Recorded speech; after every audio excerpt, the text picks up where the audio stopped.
me talk to you. Welcome back, guys, to Dad and Son Wrestling Reviews. I'm Son of That Sad. Hello. And today we're going to be reviewing Raw.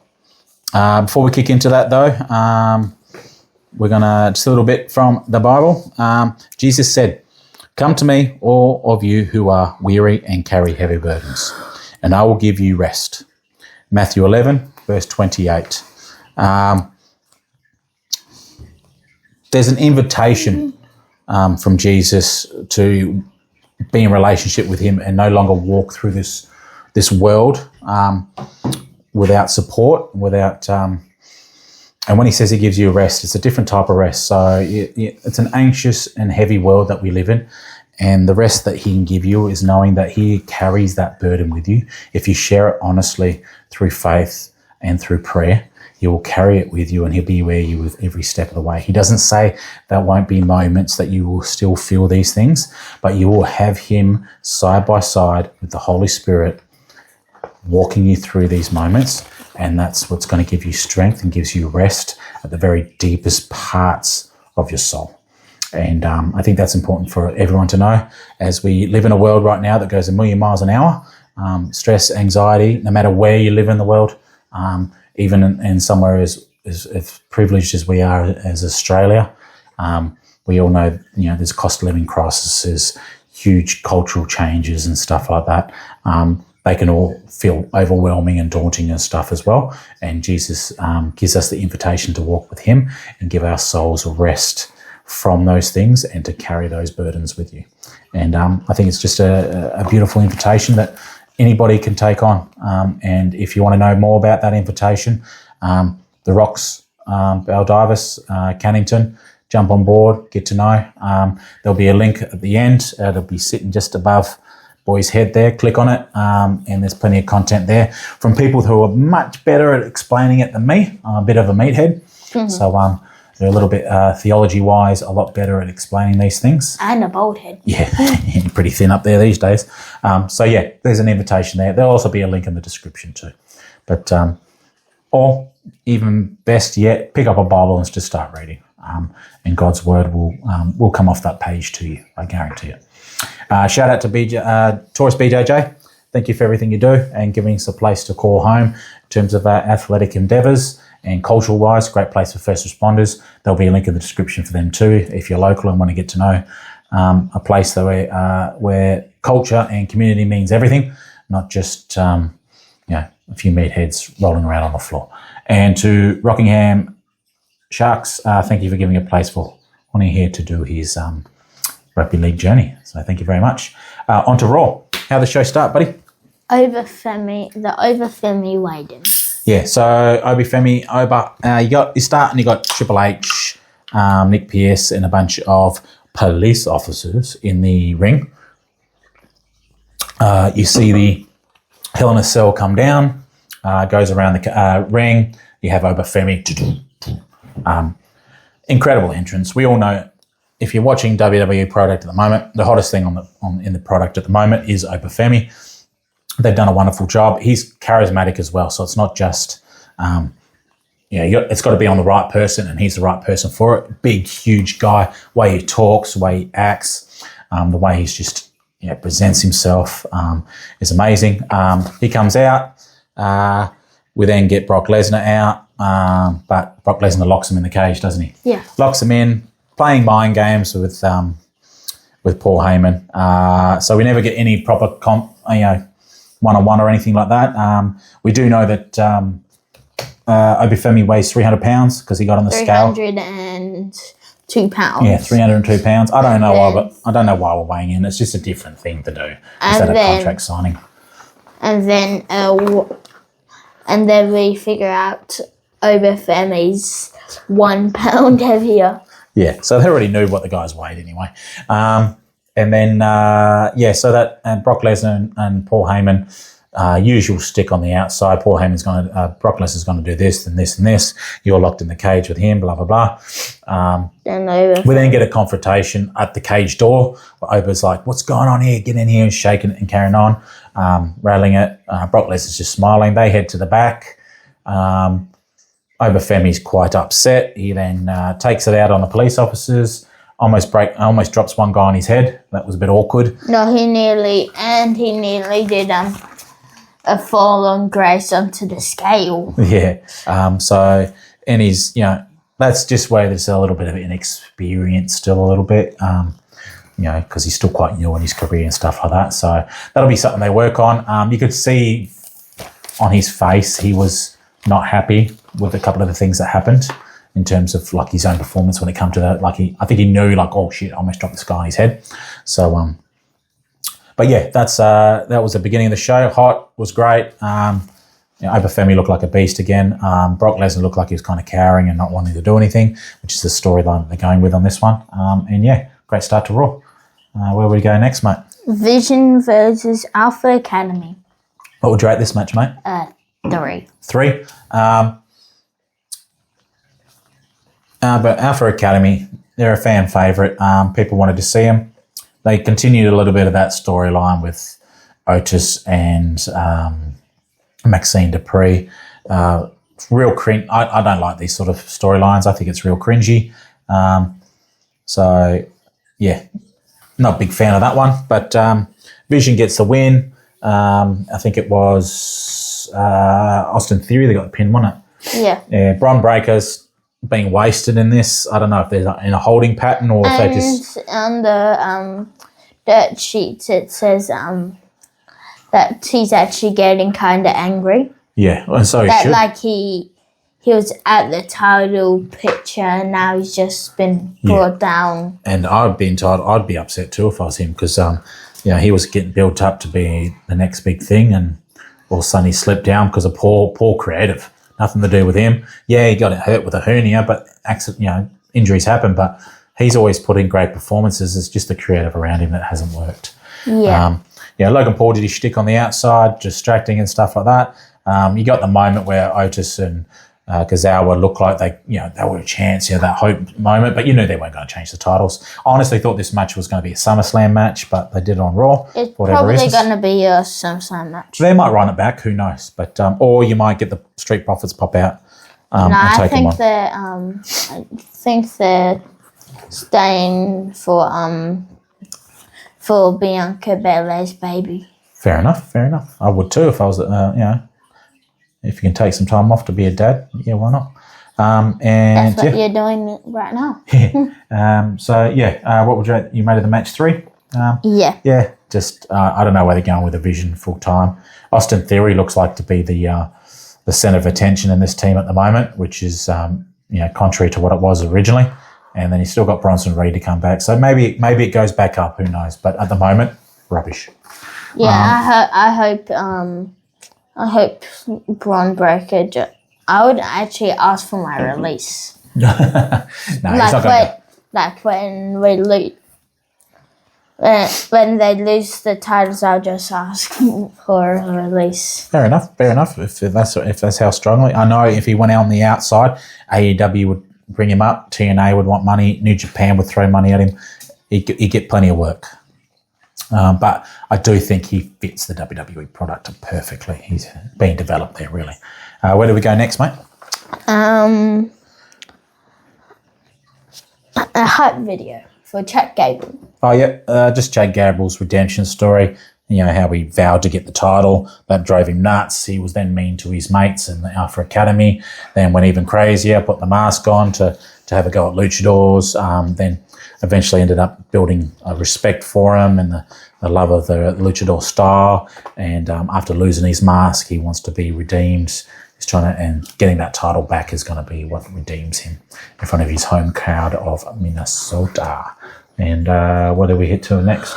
Then it led into an Io hype video. Io, same thing. She wants that title. Knows the shenanigans that Liv Morgan, who actually still has yet to defend the title since winning it. Interesting fact, that's 100 odd days. So crazy, eh? What? She hasn't defended it, mate. She was in the Queen of the Ring tournament. That doesn't include the title. So she's had matches, but she never defended it. What? I thought she defended it against Sol Ruka. No, that was just a match. Oh. Yeah, so 100 days. Not bad effort if you're the world champ enough to defend her. That was the same with Jade Cargill. Yeah, she was like that. She defended it once or twice over like 100-odd day reign as well. Where do we go from the hype video, mate? It led into Rusev versus Javon Evans. What would you rate the match, mate? 3. 3. Javon Evans looked great. Rusev did well. Beat him down. Looked like the big, strong, bad guy. Rusev left AEW. He was on top of the world, and then I don't know what happened there for him to decide that he wasn't getting good enough because he was a TNT champ. He barely lost. He was promoted as a big, winning, mean, bad guy. and they protected him, his character. They seemed to give him everything. Still didn't want to be there. Wanted to be in WWE. He's gone back and has essentially been jobbed out the whole time. Got jobbed out to Javon Evans here. He got jobbed out to Rey An interesting Mysterio. fact: once he'd, if you see on the dirt sheets, once he had lost the match, he rolled out and walked to the back. No sold it, so I just walked normally like nothing had hurt him. So I don't know if that's an indication of his attitude at the moment and the way he's being presented, or maybe people are reading too much into it. Who knows? But he's obviously making good money. There's always a chance in WWE you could catch fire again and be something. But he got squashed by Oba and gets jobbed out every second week. He's in some matches, but at no stage do you think he's going to win any of these matches. And that's what they've done with his character, essentially. And Ethan Paige is going to be closer to that title than he is. That's where things are at. So, where do we go next, mate? The Jay Henry and Danhausen concert. Did you like this? Until when the women's came, I kind of liked it. Yeah, so they were singing a song back and forth. It started okay for me. I believe you are cursed. Yeah. I thought this was horrible. Cringe. I thought it was cringe. It was horrible. You had backup dancers. It was like a terrible thing. I think it was horrible for Jay Henry to be a part of. If Danhausen was on his own doing it, that's a different thing. You could have a bit of fun with it. Judgment Day comes out. First that Ryan Garcia, the boxer, he joins the conga line of the dancers on the outside. He then enters the ring and hits a guitar on Jay Henry, and that brings the Judgment Day out. Judgment Day beat down on both of them. They stand tall with Ryan Garcia. Don't know the link to what link they have to Ryan Garcia. I know he's got a match coming up, so TKO probably said put him in the show somehow, and this is how they did it. Rubbish segment, rubbish storyline stuff. It leads to a Money's on a Pole match at SummerSlam, which will be a bag full of money on a pole, I imagine, on one of the turnbuckles. I'm actually kind of excited. Yeah, that match is fine. The segment that they used to get to it was cringe and absolutely horrible. But how would you actually put it on a pole? You just hang it off a hook, mate. You pole up, hook. But how high would the pole be? High enough that probably as high as when you stand on the turnbuckle, 2 feet, mate. Oh. Yeah. If it's to go like any of the other matches in the past that I've watched that are things on a pole. Maybe you actually have to climb a ladder. Well, that's a different subject. So, but I imagine it'd be on the turnbuckle somewhere. Where do we go from there, mate? Raquel. Wait. Ray versus Ethan Paige. What would you rate the match, mate? 6-7. Yeah, good match. Ethan Paige gets a clean win in the end, didn't he? Yeah. Gets a clean win. Well, he didn't really win. It's shenanigans, but at the same time, there was no Rusev. No Rusev or anything like that. So he gets the win, heelish style, which is a really strong win for him because Rey Mysterio is still right up there. Still, he's a 6-time world champion. Yeah. Awesome big win for Ethan Paige there as they build. I think Chad Gable wins at SummerSlam, and Ethan Paige is the one that hangs around the title after that SummerSlam, and is the first sort of contender that Chad Gable fights off. I think that's where we're going. I think maybe Who do you think's gonna beat Chad Gable? Don't know. Probably some sort of heel or something like that. But where do we go next, mate? Then it led into a live hype video, which is nonsense. Yeah. But why did you actually need one? Yeah. It was just her, I'm going to beat you, EO, I'm the best woman ever, I don't need to do this and do that type thing. Just another SummerSlam build-up type thing. Where do we go for after that, mate? Then it had the Usos come out. Yeah, Usos out. They did the warning shot, and then you could hear Solo going, pew, pew, pew, pow, pew, pew. Yeah, Solo's pew, pew, character pew. change over the last 2 to 3 weeks has been really hilarious, and he just like taking the mick out of everyone. Really, just the facial expressions, making fun of everyone's one-liners, calling himself the Solo Dolo Sokoa and all this sort of stuff. And he's kind of like the cocky person. Yeah, like he's. It's very rock style, isn't it? Yeah. So essentially makes fun of the Usos, running back to Roman type thing. They're like, hey, just get on Paige, run the play, be part of what's going on. That leads to LA Night out. LA Night gives them a mouthful on the mic too. Great stuff as usual. Then it's all into the ring. They're all fighting each other. Fatu's music hits. Fatu starts cleaning up house, and then Royce Key's music hits, and him and Fatu are taking each other on. But in the end, I'm pretty sure it was the baby faces, even though the Bloodline gets a baby face reaction. So for them not to be baby face at the same time is a bit ridiculous as well. But but they're building, LA Knight, Solo Sikoa, and Royce Keys are supposed to be the baby faces in this scenario. But when everyone's still yeeting and carrying on, it's an odd dynamic. And everybody's going the Fatu like. Yeah, Fatu, tongue and death clip. That's Canada. If you could hear, I think I can actually hear him going, Jake Fatu.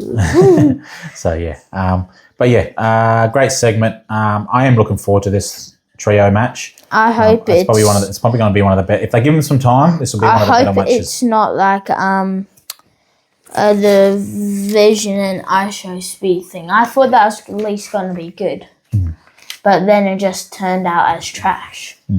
Yeah, they got a lot to make up for. WrestleMania was horrible. Yeah. And where did we go from here? It led into Raquel versus Soul Ruka. This was a good match, eh? Yeah. These two went on it. This was a good match. Raquel got smacked in the nose early on, and it was a horrible one. It was right across the top here. I don't know if it's broken on the inside or just cut, but she was bloodied. It kind of looked like, which one, who got their nose? Looked very Becky Lynch back in the day, didn't it? Yeah. Yeah, it was almost like a Becky Lynch moment. She was bleeding all over the place. Raquel, great match. Monster spots. Shenanigans later on where... That's how Raquel actually wins. Yeah, Roxanne Perez essentially helps out. So does Liv. Io Sky comes down for the save. Doesn't work out. With Danhausen. Yeah, with Danhausen. So that, comes for that. But Raquel gets the win. And is a Intercontinental Champion. I think that's her first singles title on the main roster, which is great for her. And it will be interesting to see what sort of dynamic that creates in the Judgment Day, because I was kind of hoping they would be splitting up soon. But maybe it's a fighting over the Intercontinental after Liv loses the world. Who knows? Liv gets kind of jealous because I thought it was going to be Raquel kind of getting jealous. Yeah. Well, you still got Roxanne in there. So what does Roxanne play in all this? You know what I mean? And what's Roxanne's gonna? Do you think Roxanne's gonna get a title or anything? Don't know, mate. Maybe she accidentally ends up number one contender for Liv after she gets rid of Io. Who knows? There's plenty of things you can do. But I do feel Judgment Day needs to split up. Maybe she accidentally wins the Intercontinental Championship. Yeah, who knows? And then it's like those. Because she's the only person that has a championship. I think Dom's gonna lose it to El Grande Americano. Well, Dom's got no titles anymore. What? He's not even the AAA anymore. I thought it was Dom and El Grande Americano. I thought, isn't Damian Priest the AAA now? Maybe I'm wrong. Maybe it's a different title Damian Priest has, but yeah. But moving on, what's the next part? The end of the show had Seth Rollins and Roman Reigns face to face. Yeah, same shtick, same.